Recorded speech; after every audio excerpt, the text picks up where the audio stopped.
It is indeed possible to splice your underground secondary from the pad-mounted transformer to the existing overhead secondary.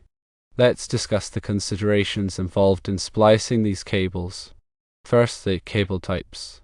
While cross-linked polyethylene cable, used underground, and overhead distribution cable have different characteristics, they can be spliced together. Proper splicing techniques are crucial to ensure safe and reliable connection. Secondly, voltage level. Both cables must be rated for the same voltage level, which in this case is 208/120 volts. Thirdly, current capacity.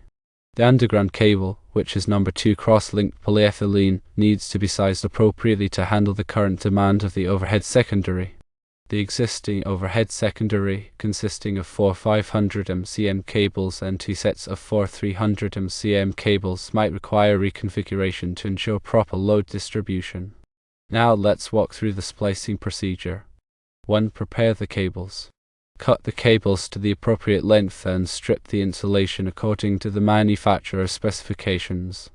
2. Install a splice enclosure. Use an underground splice enclosure that is specifically rated for the cable types you're using and for the voltage level. 3. Install the splice connectors. Insert the cable ends into the splice connectors and tighten them securely, following the manufacturer's instructions. 4. Insulate the splice. Apply heat shrink tubing or other suitable insulation material to completely cover the exposed connectors in the spliced area. 5. Ground the splice. Connect a ground wire to the enclosure and secure it to the pad-mounted transformer or another suitable grounding point. There are also some additional considerations to keep in mind. 1. Underground to overhead transition. Use a transition box or a splice kit that's specifically designed for connecting underground and overhead cables. 2. Protection from moisture. Make absolutely certain that the splice enclosure is waterproof and that the splice is thoroughly protected from moisture. 3. Load balancing. Verify that the load is balanced across all the different phases. This prevents overloading either the pad-mounted transformer or the overhead secondary. As a note, it's always highly recommended that you consult with a qualified electrician or your utility company for guidance on proper installation and splicing procedures. They can provide specific advice based on your situation and ensure that all work is done safely and in compliance with local codes. Remember to always de-energize any circuits and follow proper lockout and tagout procedures before working on any electrical equipment. If you're not comfortable working with electricity, it's always best to call a qualified professional. When sizing the underground cable, in this case number 2 cross-linked polyethylene, for the current demand, you'll need to refer to the National Electrical Code, or NEC. NEC Table 310.15b16 or the corresponding table in your local electrical code provides ampacity ratings for various conductors based on their size, insulation type, and installation conditions. The ampacity is the maximum amount of current in amps that a conductor can safely carry continuously without exceeding its temperature rating. To determine the appropriate ampacity for your number 2 cross-linked polyethylene cable, you'll need to consider several factors including the ambient temperature, the number of current carrying conductors in the raceway or cable, and any applicable directing factors. The load in the secondary side of the transformer is 300 kV amps. The secondary voltage is 208/120 volts, and it's a 3-phase system. To determine the current on each phase, you'll use the following formula. The 3-phase kilovolt amps formula is equal to kilovolt amps divided by 1.732, which is the square root of 3 times the voltage. The phase current in amps will be equal to the kilovolt amps times 1000. To convert it to volt amps, divided by 1.732 times the line-to-line voltage. In this case, 300 kilovolt amps times 1000 is equal to 300,000 volt amps. Then you divide that by 1.732 times 208 volts. So 300,000 divided by 360.256 is equal to approximately 832.76 amps. That's the total current for all 3 phases. To find the current per phase, you'll divide the total current by 3. In this case, 832.76 amps divided by 3 is equal to approximately 277.59 amps per phase. This is the minimum ampacity the conductors must be able to handle. Now, referring to NEC table 310.15b16, you'll find the ampacity of number 2 cross-linked polyethylene cable. The ampacity of number 2 cross-linked polyethylene cable depends on the insulation temperature rating and the installation method. Assuming the cable is rated for 90 degrees Celsius and is installed in a manner that doesn't require derriting, it typically has an ampacity of around 130 amps. However, since you're dealing with multiple conductors in a raceway or cable, you'll likely need to apply derriting factors as specified in NEC table 310.15 cone. If there are more than 3 current carrying conductors in a raceway or cable, the ampacity of each conductor must be reduced as per the table. For example, if there are 4 to 6 current carrying conductors, the ampacity must be derrated to 80% of its original value. If there are 7 to 9 conductors, it's derrated to 70%. Let's assume that the derrating factor is 80% because there are 4 to 6 current carrying conductors. In this case, the ampacity of the number 2 cross-linked polyethylene cable would be reduced to 130 amps times 0.8, which is equal to 104 amps. Since the calculated current per phase is approximately 277.59 amps, a single number 2 cross-linked polyethylene cable with a derrated ampacity of 104 amps is not sufficient. You would need to use multiple number 2 cross-linked polyethylene cables per phase in parallel to handle the current. The number of parallel cables required per phase will depend on the ampacity of each cable after derrating. To determine the number of parallel cables, you would divide the total current per phase, which is 277.59 amps, by the derrated ampacity of a single number 2 cross-linked polyethylene cable, which is 104 amps. 277.59 divided by 104 amps is equal to approximately 2.67 cables. Therefore, you would need to use at least 3 number 2 cross-linked polyethylene cables per phase in parallel to handle the load safely. Alternatively, you could use a larger size cable that has a higher ampacity rating. For example, you could use a 4/0 cross-linked polyethylene cable which has an ampacity of 230 amps at 75 degrees Celsius as per NEC table 310.15b16. If you derrate that by 80% because there are 4 to 6 current carrying conductors, the derrated ampacity would be 184 amps. You'd still need to run 2 of these cables in parallel to handle the load. Each set of parallel conductors must be run in the same raceway or cable and must be the same length, conductor type, and termination method. Also, the overcurrent protection device must be sized appropriately to protect the conductors as per NEC section 240.4. This will involve selecting a circuit breaker or fuse that is rated to protect the smallest conductor in the circuit. Keep in mind that these calculations are simplified examples, and the actual cable sizing should be performed by a qualified electrician who will consider all relevant factors and local codes. If you proceed with using multiple number 2 cross-linked polyethylene cables in parallel, ensure that each cable is properly terminated and that all connections are made according to the manufacturer's specifications. This will help prevent overheating and ensure a reliable connection.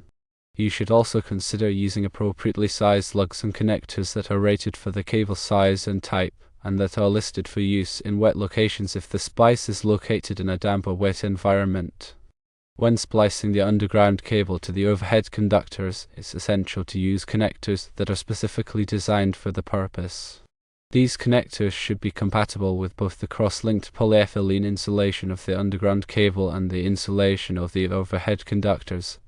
They should also be rated for the voltage and current carrying capacity of the circuit. There are several types of connectors that can be used for this purpose, including compression connectors, bolted connectors, and wedge connectors. Compression connectors are installed using a hydraulic or mechanical tool that compresses the connector onto the conductor, creating a gas-tight seal. Bolted connectors use bolts and nuts to clamp the conductors together. Wedge connectors use a wedge-shaped piece of metal that is driven into the connector to create a tight connection. Whichever type of connector you choose, it's important to follow the manufacturer's instructions carefully to ensure that the connection is properly made. The connector should be installed in a manner that prevents moisture from entering the splice, as moisture can corrode the conductors and lead to failure of the connection. You should also consider using a splice kit that is specifically designed for underground to overhead transitions. These kits typically include all of the necessary connectors, insulation, and sealing materials to create a waterproof and reliable splice. After the splice is complete, it's important to test the connection to ensure that it is working properly. This can be done using a multimeter or other testing equipment. The voltage and current should be measured on both sides of the splice to ensure that they are within the specified limits. The insulation resistance of the splice should also be measured to ensure that there are no insulation faults. If any problems are found, the splice should be re-inspected and repaired as necessary. As an additional consideration, you may want to consider using a surge arrestor to protect the transformer and the connected equipment from voltage surges caused by lightning strikes or other events. Surge arrestors are typically installed at the transformer and at the service entrance to the building. They work by diverting the surge current to ground, thereby protecting the equipment from damage. It's also important to ensure that the grounding system is properly installed and maintained. The grounding system provides a path for fault current to flow back to the source, which helps to protect people and equipment from electrical shock. The grounding system should be inspected regularly to ensure that all connections are tight and free from corrosion. The ground rods should also be tested to ensure that they are providing adequate grounding. It's important to note that electrical work can be dangerous, and it should only be performed by qualified personnel who are familiar with the applicable codes and standards. If you are not comfortable working with electricity, you should hire a qualified electrician to perform the work. The information provided here is for general guidance only and should not be considered a substitute for professional advice. Furthermore, the information is based on the NEC, which is a widely adopted standard, but it's important to verify and adhere to your local electrical codes and regulations. These codes may have specific requirements that differ from the NEC. Always consult with your local electrical inspector or authority having jurisdiction to ensure compliance with all applicable regulations. Remember that improperly installed electrical connections can be a fire hazard and can also pose a risk of electrical shock. It's important to take all necessary precautions to ensure that the work is performed safely and correctly. If you have any questions or concerns, you should consult with a qualified electrician or electrical engineer. When connecting the underground secondary cables to the existing overhead secondary cables, you will be dealing with dissimilar metals, specifically copper conductors in the underground cable and aluminum conductors in the overhead cable. When dissimilar metals are joined in electrical connections, galvanic corrosion can occur. Galvanic corrosion is an electrochemical process where one metal corrodes preferentially when it is in electrical contact with a different metal in the presence of an electrolyte, such as moisture. The rate of corrosion depends on several factors, including the types of metals involved, the presence of an electrolyte, and the temperature. In the case of copper and aluminum is more susceptible to corrosion than copper. When these two metals are in contact, the aluminum will corrode preferentially, which can lead to a weakening of the connection and an increase in resistance. To prevent galvanic corrosion when splicing copper and aluminum conductors, you should use connectors that are specifically designed for this purpose. These connectors are typically made of a bimetallic material, such as aluminum with a copper lining, or they are coated with a corrosion inhibitor.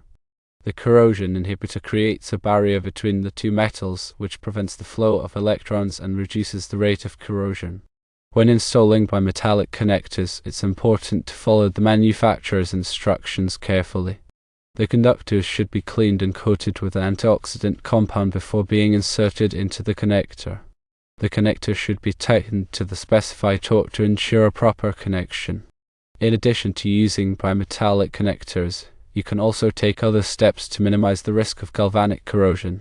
For example, you can keep the connection dry by using a waterproof enclosure or by applying a sealant to the connection. You can also use a dielectric grease to insulate the connection from moisture and to prevent the flow of electrons. It's also important to inspect the connection regularly for signs of corrosion. If you see any corrosion, the connection should be cleaned and the connectors should be replaced. Remember, when working with electrical systems, it is important to take all necessary precautions to ensure your safety. This includes wearing appropriate personal protective equipment, such as gloves and eye protection, and following all applicable safety procedures. If you are not comfortable working with electricity, you should hire a qualified electrician to perform the work. To summarize, when splicing underground copper conductors to overhead aluminum conductors, always use connectors that are specifically designed for use with dissimilar metals. Follow the manufacturer's instructions carefully and take steps to minimize the risk of galvanic corrosion. Inspect the connection regularly for signs of corrosion and replace the connectors if necessary. By following these precautions, you can ensure a safe and reliable electrical connection. Consider also that the existing overhead secondary consists of 4 500 MCM cables that later are tapped into 2 separate sets of 4 300 MCM cables just before the service entrance. This configuration needs careful evaluation to ensure that the existing conductors can handle the load after the new transformer is connected. The ampacity of each conductor must be considered as well as the way the load is distributed among them. The 500 MCM cables and the 300 MCM cables have different ampacity ratings. The 500 MCM cables will have a higher ampacity than the 300 MCM cables. You need to ensure that the ampacity of each set of conductors is sufficient to carry the load that is connected to them. You may need to reconfigure the overhead secondary to ensure that the load is evenly distributed among the conductors. If the load is not evenly distributed, some conductors may become overloaded, which can lead to overheating and failure. In addition to the ampacity of the conductors, you also need to consider the voltage drop. Voltage drop is the decrease in voltage that occurs as current flows through a conductor. The amount of voltage drop depends on the length of the conductor, the size of the conductor, and the amount of current flowing through the conductor. Excessive voltage drop can cause equipment to malfunction or fail. It can also cause lights to dim and motors to run slowly. To minimize voltage drop, you should use conductors that are large enough to carry the load without excessive voltage drop. You should also keep the length of the conductors as short as possible. If you are concerned about voltage drop, you can use a voltage drop calculator to determine the appropriate size of conductor to use. In some cases, it may be necessary to install a voltage regulator to maintain the voltage at the desired level. Also, you should verify that the existing equipment is rated for the available fault current. Fault current is the amount of current that would flow in a circuit if there were a short circuit. The available fault current depends on the size of the transformer and the impedance of the circuit. If the available fault current is too high, it can damage equipment and cause a fire. To protect equipment from fault current, you should install overcurrent protection devices such as circuit breakers or fuses. The overcurrent protection devices should be sized to protect the equipment from the available fault current. You should also ensure that the equipment is rated for the available fault current. If the equipment is not rated for the available fault current, it should be replaced with equipment that is rated for the available fault current. These are some important considerations to keep in mind when connecting the underground secondary cables to the existing overhead secondary cables. By following these precautions, you can ensure a safe and reliable electrical connection.